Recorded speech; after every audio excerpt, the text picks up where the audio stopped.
नमस्कार, आप देख रहे हैं डेली 24 भारत। मैं हूं आपके साथ अनीता शर्मा। शुरुआत करते हैं उत्तर प्रदेश की बड़ी खबरों से। पूर्वी उत्तर प्रदेश के औद्योगिक विकास में बीते दिनों काफी ये दिन अहम रहा, जहां पर मुख्यमंत्री योगी आदित्यनाथ ने गोरखपुर औद्योगिक विकास प्राधिकरण क्षेत्र में करोड़ों रुपए के निवास और विकास परियोजनाओं का शिलान्यास और लोकार्पण किया।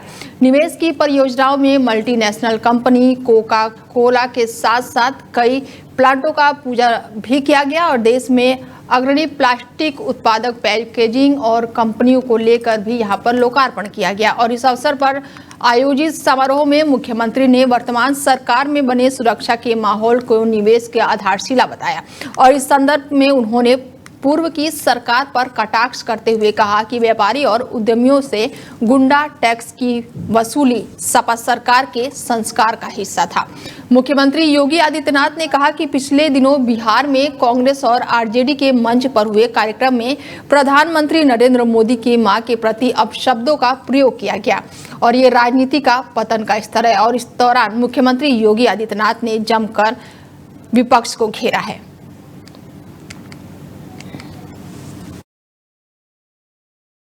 कांग्रेस आरजेडी के लोग बिहार में जिस प्रकार के शब्दों का प्रयोग कर रहे हैं, यह अवांछनीय है।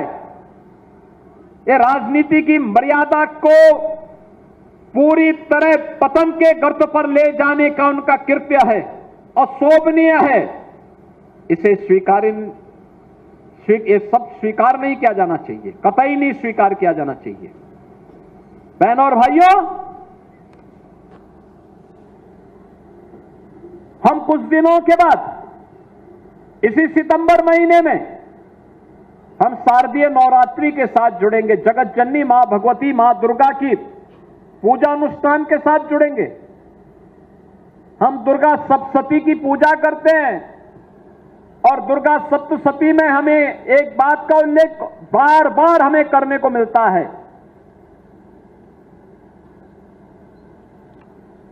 कि कुपुत्रो जायेत कुमाता न भवती, यानी कुपुत्र हो सकता है लेकिन मां कभी कुमाता नहीं होती है। ये कांग्रेस आरजेडी के लोग बिहार में जिस प्रकार के शब्दों का प्रयोग कर रहे हैं, यह अवांछनीय है।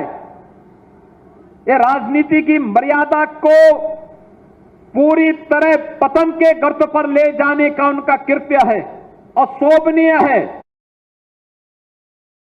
बलिया पहुंचे निषाद पार्टी के राष्ट्रीय अध्यक्ष संजय निषाद ने बीजेपी से अलग होने वाले अटकलों पर अब सफाई दे दी है और कहा कि वो आज भी बीजेपी के साथ हैं, कल भी रहेंगे और 2027 के बाद भी बीजेपी के साथ ही रहेंगे। यही नहीं, सपा बसपा और कांग्रेस पार्टी से आए नेताओं को भी उन्होंने चेतावनी में कहा कि सपा बसपा कांग्रेस पार्टी से आए इंपोर्ट नेता गलत बयानबाजी ना करें, गठबंधन को डिस्टर्ब ना करें और ऐसे नेताओं को सुधारने के लिए पार्टी आलाकमान से मांग किया गया है।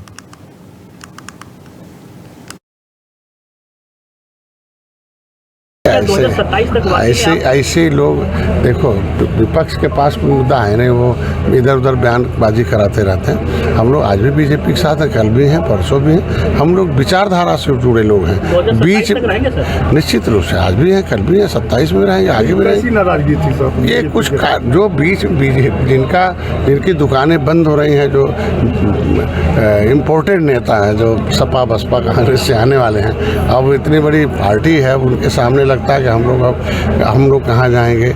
मतलब सोच उनकी है। हम तो चाहते हैं कि आगे आवें, उनको आगे वो भी बढ़ें। बहुत ऐसे लोगों को मैंने बुलाया, विधायक में टिकट दिया, उन्हें विधायक बनाया, सपा दिया।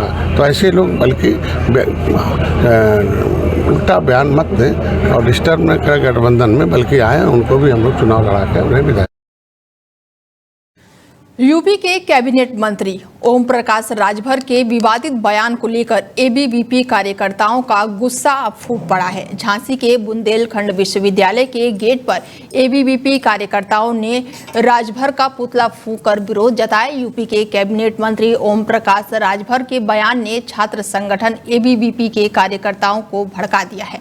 बुंदेलखंड विश्वविद्यालय गेट पर कार्यकर्ताओं ने नारेबाजी करते हुए मंत्री का पुतला फूंका। एबीवीपी नेताओं का कहना है कि इस तरह के बयान समाज में जातीय द्वेष फैलाते हैं, जिसे किसी भी हाल में बर्दाश्त नहीं किया जाएगा।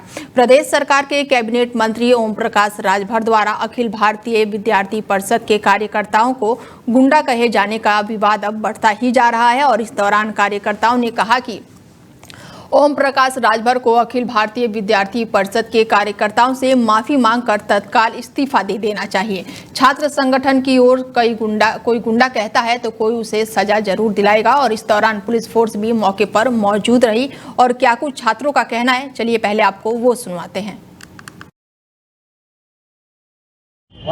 नमस्ते, शिवा राजे बुंदेला, प्रांत मंत्री अखिल भारतीय विद्यार्थी परिषद कानपुर प्रांत। जैसा कि आप सभी को ज्ञात है, विगत दिन रामस्वरूप मेमोरियल विश्वविद्यालय जो कि लखनऊ से, हमारे प्रदेश की राजधानी लखनऊ से सटे हुए जनपद बाराबंकी में है, विद्यार्थी परिषद कुछ ऐसे छात्र थे जो विधि के छात्र थे जो अपने न्याय के लिए वहां प्रोटेस्ट कर रहे थे। जब विद्यार्थी परिषद के कार्यकर्ताओं को पता चलता है कि वहां पर रामस्वरूप मेमोरियल विश्वविद्यालय में जो वहां के खुद के स्थायी छात्र हैं और वो जो विधि की परीक्षा दे रहे हैं उनकी डिग्री फर्जी है, तो ऐसे विद्यार्थी परिषद को पता चलता है तो विद्यार्थी परिषद के कार्यकर्ता उनके सपोर्ट में शांतिपूर्वक धरना प्रदर्शन करते हैं। लेकिन विश्वविद्यालय की मंशा पर प्रशासन द्वारा विद्यार्थी परिषद के कार्यकर्ताओं पर, जैसा कि आप सभी को ज्ञात है, विद्यार्थी परिषद ज्ञानशील एकता के लिए जाना जाता है। हमारा कार्यकर्ता अनुशासन में रहकर आंदोलन करता है। विद्यार्थी परिषद के कार्यकर्ताओं पर बर्बरतापूर्ण लाठी चार्ज किया गया। उसके अगेंस्ट में हम सभी ने आज जिले स्तर पर विरोध प्रदर्शन किया है। क्या नाम है आपका? मेरा नाम चंद्रकांत सिंह है। मैं अखिल भारतीय विद्यार्थी परिषद का कानून प्रांत का सेक्रेटरी हूं। आज ज्ञापन हो दिया है, पुतला फूंका आज अखिल भारतीय विद्यार्थी परिषद के कार्यकर्ताओं ने ओम प्रकाश राजभर का पुतला फूंका है। उसका कारण यह है कि अभी कुछ दिन पूर्व शिक्षा के मुद्दों को लेकर अखिल भारतीय विद्यार्थी परिषद हमेशा एक सकारात्मक आंदोलन करती रही है। उसी के क्रम में कुछ दिन पूर्व लखनऊ के एक प्राइवेट विश्वविद्यालय में जब LLB और LLM की मान्यता को लेकर एक विश्वविद्यालय में प्रदर्शन हो रहा था, तो वहां लखनऊ के कुछ अधिकारी और पुलिस द्वारा विद्यार्थी परिषद के कार्यकर्ताओं के ऊपर बर्बरतापूर्वक लाठीचार्ज करी गई। उसी के क्रम में जब कल ओम प्रकाश जी एक बार अपना इंटरव्यू में ये कहते हैं कि अखिल भारतीय विद्यार्थी परिषद के प्रत्येक कार्यकर्ता गुंडा है और उन पर जो लाठी चार्ज हुई है वो एकदम सही है। उसी के विरोध में आज अखिल भारतीय विद्यार्थी परिषद ने पूरे उत्तर प्रदेश में प्रत्येक जिला केंद्रों पर उनका पुतला दहन किया है। क्या नाम है आपका? मेरा नाम चंद्रकांत सिंह है। मैं अखिल भारतीय विद्यार्थी परिषद का कानून। लगातार बारिश और पहाड़ों से छोड़े जा रहे पानी के चलते लखीमपुर खीरी जनपद के कई क्षेत्रों में बाढ़ का संकट गहराता जा रहा है। धरोहरा तहसील के अंतर्गत आने वाले गांव बाढ़ की चपेट में हैं और ऐसे में प्रशासनिक स्तर पर राहत और बचाव कार्य तेज कर दिया गया है। अपर जिला अधिकारी ने बीते दिनों धरोहरा तहसील क्षेत्र का दौरा किया। उन्होंने बाढ़ प्रभावित गांवों का निरीक्षण करके जायजा लिया और इस दौरान उन्होंने बाढ़ पीड़ितों से बातचीत की और उनकी समस्या समझी और समाधान के निर्देश भी दिए। निरीक्षण के दौरान एडीएम ने बाढ़ग्रस्त परिवारों को राहत सामग्री भी वितरित की। उन्होंने आश्वासन दिया कि किसी भी बाढ़ पीड़ित को भूखा और या फिर असहाय नहीं छोड़ा जाएगा और प्रशासन पूरी गंभीरता से राहत कार्य में लगी हुई है। अपर जिला अधिकारी ने संबंधित अधिकारियों को निर्देश दिए कि वो लगातार गांव-गांव जाकर बाढ़ प्रभावित परिवारों की जरूरतों का आकलन करें और राहत सामग्री का वितरण समय पर सुनिश्चित करें।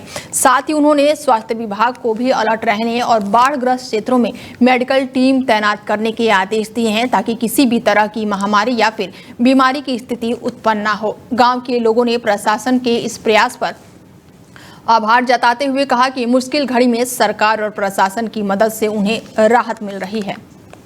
मुजफ्फरनगर में पिछले 3 दिनों से हो रही लगातार बरसात ने आम जनजीवन को पूरी तरह से अस्त व्यस्त कर दिया है। रुक रुक कर हो रही बारिश और तेज हवाओं के कारण ग्रामीण इलाकों में सबसे अधिक नुकसान दर्ज किया गया है।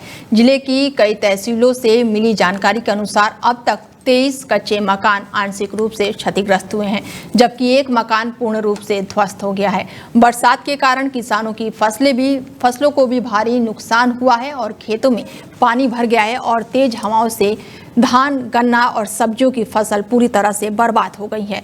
इससे किसानों की आर्थिक स्थिति पर गहरा असर पड़ने की आशंका जताई जा रही है और इसी दौरान बारिश के बीच एक व्यक्ति की मौत बिजली के करंट लगने से हो गई है। प्रशासन ने इस घटना की जांच के आदेश भी दे दिए हैं। लगातार बारिश से आम लोगों को भारी परेशानियों का सामना करना पड़ रहा है। शहर और कस्बों की सड़कों पर जगह जगह जल भराव हो गया है, जिससे यातायात भी बाधित हो रहा है। मौसम विभाग ने फिलहाल अगले 24 घंटे तक के लिए बारिश की संभावना जताई है। पिछले 3 दिनों से रुक के बारिश हो रही है, इसमें कई मकान अभी तक कितनी कैजुअलिटी और कितने मकान अभी क्षतिग्रस्त हुए हैं?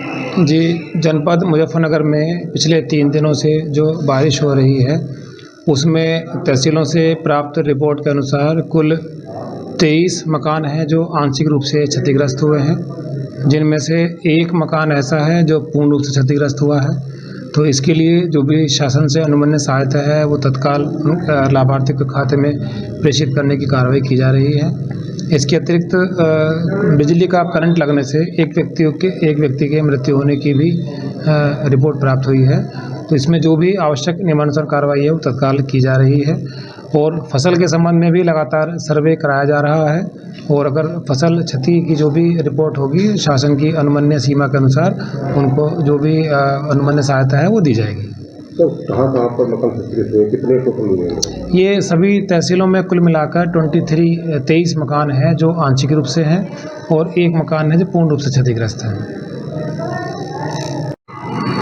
पिछले 3 दिनों से रुक के बारिश हो रही है, इसमें कई मकान अभी तक कितनी कैजुअलिटी और कितने मकान अभी क्षतिग्रस्त हुए हैं? जी, जनपद मुजफ्फरनगर में पिछले 3 दिनों से जो बारिश हो रही है उसमें तहसीलों से प्राप्त रिपोर्ट के अनुसार कुल वहीं अब खबरों में आगे बढ़ते हैं और खबर यूपी के संभल से, जहां पर 100 साल पुराना कुआं फिर से जीवित हो उठा है और प्रशासन ने अतिक्रमण मुक्त भी करवाया है। बड़ी खबर है ये संभल से, जहां पर प्रशासन ने सराहनीय पहल की है और बता दें कि सैकड़ों साल पुराना प्राचीन कुएं को अतिक्रमण से मुक्त कराया गया है। ग्रामीणों की लापरवाही और अनदेखी के चलते ये कुआं कूड़े और गंदगी से पूरी तरह से पट गया था और समय के साथ इसका अस्तित्व लगभग मिट चुका था, लेकिन प्रशासन की सख्ती ने इस धरोहर को फिर से पहचान दिलाई है। जानकारी के अनुसार तहसील प्रशासन की टीम ने गांव में पहुंचकर कार्रवाई शुरू की। बुलडोजर से कुएं के आसपास किए गए अवैध कब्जे और भराव को ध्वस्त किया गया। देखते ही देखते वो कुआं जो सालों से कूड़े के ढेर में दबा था, एक बार फिर से साफ सफाई देखने को मिल रही है। प्रशासन का कहना है कि अब ये कुआं जनता के हित और सार्वजनिक उपयोग के लिए उपलब्ध रहेगा। इसके साथ ही मीडिया से बातचीत करते हुए उन्होंने बताया कि संभल प्रशासन लगातार तीर्थ स्थलों, प्राचीन कुओं और कूपों को पुनर्जीवित करने को दिशा में लगातार काम कर रहा है। उनका कहना है कि ये प्रयास न केवल सांस्कृतिक धरोहरों को बचाने की दिशा में काम कर रहा है, बल्कि स्थानीय लोगों को स्वच्छ जल स्रोत और समुदाय उपयोगों की सुविधा उपलब्ध कराने के उद्देश्य से भी काम कर रहा है। गांव के बुजुर्गों ने बताया है कि ये कुआं कभी गांव के जीवन रेखा हुआ करता था और यहाँ से लोग पानी भी पीते थे, घरेलू उपयोगों के लिए भी यहाँ से पानी ले जाते थे। समय के साथ जब नए जल स्रोत बने तो लोगों ने इसे अनदेखा कर दिया और धीरे धीरे ये कूड़े का ढेर यहाँ पर बनने लगा। हालांकि प्रशासन ने अब पुनः इस पर कार्रवाई शुरू कर दी है। गाँव में जैसे कुआं मिला है उसकी खुदाई भी कराई जा रही है, क्या सर? देखिए, ग्राम सदीरनपुर तहसील संभल में एक पुराना कुआं वर्षों पुराना था, जिसको अतिक्रमण करते करते काफी वहाँ पे उसका अस्तित्व समाप्त कर दिया गया था लोगों के द्वारा। आज नायब तहसीलदार और पुलिस के द्वारा संयुक्त कार्रवाई करते हुए उस कुएं को पुनर्जीवित किया गया है और जनहित के लिए उस कुएं का उपयोग पहले होता था, दोबारा से उसको हमने पुनर्जीवित किया है। कितने वर्ष पुराना होगा ये और किस इलाके में था जिन लोगों ने कब्जा कर रखा था, क्या उनके खिलाफ कोई कार्रवाई की जा रही है? नहीं, क्योंकि वर्षों पुराना था, एग्जैक्ट इसकी डेट निकालना थोड़ा मुश्किल है, लेकिन सैकड़ों वर्ष पुराना वो प्रतीत होता है वैसा। और ग्रामीणों के द्वारा ही वहाँ पे कुछ गंदगी और अतिक्रमण करते करते उसका अस्तित्व समाप्त कर दिया गया था। आज संयुक्त कार्रवाई करते हुए उसको दोबारा जीवित किया गया है। धन्यवाद। गाँव में जैसे कुआं मिला है उसकी मुजफ्फरनगर पुलिस की ऑपरेशन सवेरा के तहत बड़ी कार्रवाई देखने को मिली है। बता दें कि मुजफ्फरनगर पुलिस का नशे के सौदागरों पर शिकंजा लगातार जारी है। पुलिस ने 1.5 किलोग्राम अवैध स्मैक को बरामद किया है और जिसकी कीमत अंतर्राष्ट्रीय बाजार में लगभग 15 करोड़ रुपए बताई जा रही है। 5000 के इनामी बदमाश को पुलिस ने अरेस्ट किया है और आरोपी मुजफ्फरनगर, शामली, सहारनपुर, हरियाणा में लगातार सप्लाई करता था। आरोपियों पर NDPS एक्ट के तहत आधा दर्जन से अधिक मुकदमे में भी दर्ज है। एसएसपी ने प्रेस कॉन्फ्रेंस करते हुए बड़ी जानकारी साझा की है। देखिए, करोड़ रुपए के मादक पदार्थ में स्मैक बरामद की गई है। 1 किलो 485 ग्राम, आप समझ सकते हैं कि लगभग 1.5 किलो के आसपास ये स्मैक पकड़ी गई है। इसके साथ इलेक्ट्रॉनिक कांटे हैं, प्लास्टिक के थैले हैं, जी पर पाउच इत्यादि बरामद की गई है। 2 लोग पकड़े गए हैं इसमें, जिसमें सरगना मैं कह सकता हूं उसको राहत और कासिम, जो कटरा शाहजहांपुर का निवासी है, उम्र लगभग 35 साल है, तथा दूसरा उसका साथी अरशद अली असफाक, जो कि मीरनपुर कटरा जिला शाहजहांपुर को भी निवासी है। इससे जब इन सबों से पूछताछ की गई थी, जब 19/8 को इसी क्रम में जो कार्रवाई की गई थी, तो उसी बैकवर्ड फॉरवर्ड लिंकेजेस में जब कार्रवाई बुढ़ाना पुलिस और SPRA और शिव बुढ़ाना काम कर रहे थे, इसमें तमाम पूछताछ से राहत का नाम प्रकाश में आया था, जो वांछित चल रहा था। इस पर इनाम भी था 5000 रुपए का। उत्तर प्रदेश के बस्ती जिले में रात को संदिग्ध ड्रोन दिखने से क्षेत्र में हलचल मच गई है। बता दें कि ग्रामीणों के अनुसार आसमान में एक ड्रोन जैसी वस्तु कुछ समय तक मंडराती रही और इस घटना से स्थानीय लोगों में भय का माहौल बन गया है। सूचना मिलते ही पुलिस टीम तत्काल मौके पर पहुंची। पुलिस ने ग्रामीणों से पूछताछ की और मामले की गहन जाँच पड़ताल भी शुरू कर दी। स्थानीय प्रशासन ने ग्रामीणों को सतर्क रहने की फिलहाल सलाह दी है। उन्हें किसी भी संदिग्ध गतिविधियों की सूचना तुरंत पुलिस को देने को कहा गया है। ग्रामीण इस घटना को लेकर सुरक्षा की दृष्टि से काफी चिंतित है, तो वहीं प्रशासन ने इस मामले में उचित कार्रवाई की मांग की जा रही है। पुलिस ने आश्वासन दिया है कि वो पूरे मामले की जांच कर रहे हैं। बता दें कि क्षेत्र में अलग अलग गाँव में इन दिनों ड्रोन की दहशत इस कदर लोगों पर हावी हो चुकी है कि रात में गाँव वाले लाठी डंडे लेकर पहरा शुरू कर दिए हैं। ड्रोन का खौफ ऐसा है कि जैसे कि रात के अंधेरे में आसमान में लाइट दिखाई पड़ती है और लोग उसका पीछा करने लगते हैं। पुलिस को सूचना देने पर पुलिस भी मौके पर पहुंची और तत्काल कार्रवाई शुरू कर दी। पूरा मामला हरैया तहसील क्षेत्र का बताया जा रहा है, जहां पर गांव में लोगों को दहशत के माहौल में जीना पड़ रहा है। तो वहीं पुलिस प्रशासन भी लगातार अब ग्रामीणों के साथ कदमताल करती हुई दिखाई दे रही है और पुलिस का कहना है कि अफवाहों से बचें और पुलिस पूरे मामले की फिलहाल जाँच पड़ताल में जुटी हुई है। और मैं ग्राम प्रधान राज बहादुर पांडे, किशुनपुर से मैं प्रधान हूँ जी। ये ड्रोन को लेकर के मैं केन का डायरेक्टर भी हूँ। किसान हित में हर वक्त किसानों की लड़ाई के लिए अग्रसर रहता हूँ। ड्रोन को लेकर के क्या कहेंगे? जो ड्रोन उड़ रहे हैं रात में हरिगांव, चौराहा, किशुनपुर, धर्मनगर, नरसिंहपुर, मझौवा सभी के लोगों ने छत पर चढ़ करके देखा कि ड्रोन कैमरा उड़ रहा है। ये किस विकासखंड में आता है? ये परशुरामपुर विकासखंड में आता, थाना परशुरामपुर के अंदर। तो आपने पुलिस को सूचना दिया?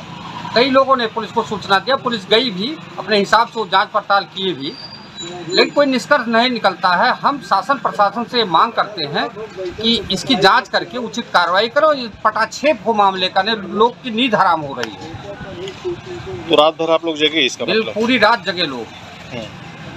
और कई गाँव में चोरियाँ भी हो रही हैं? कई गाँव में चोरियाँ हो रही हैं।